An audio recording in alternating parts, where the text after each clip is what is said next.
C'est vrai qu'à un moment donné, Vladimir Poutine a envisagé un accord après ses premiers revers militaires. Puis entre-temps, il a considéré que cette option était impossible parce que c'est clair qu'aujourd'hui, il ne veut plus entendre parler de négociations vu qu'il veut contrôler l'essentiel du territoire ukrainien, voire toute l'Ukraine.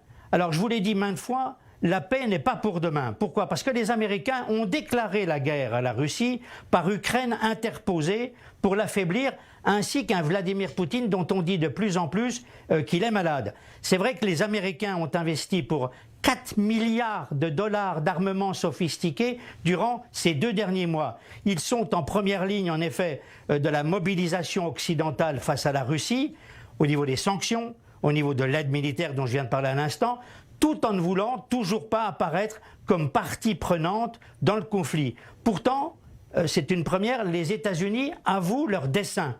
C'est-à-dire que Lloyd Austin, le ministre de la Défense américain, déclare, et je le cite, « Nous voulons voir la Russie affaiblie à un tel degré qu'elle ne puisse pas faire le même genre de choses que l'invasion de l'Ukraine. » Vu qu'aucun camp aujourd'hui n'est prêt à arrêter les hostilités, je redoute que la rencontre que le secrétaire général de l'ONU, Antonio Guterres, aura demain avec Vladimir Poutine et Sergueï Lavrov, le ministre russe des Affaires étrangères au Kremlin, je redoute qu'elle soit pratiquement vouée à l'échec.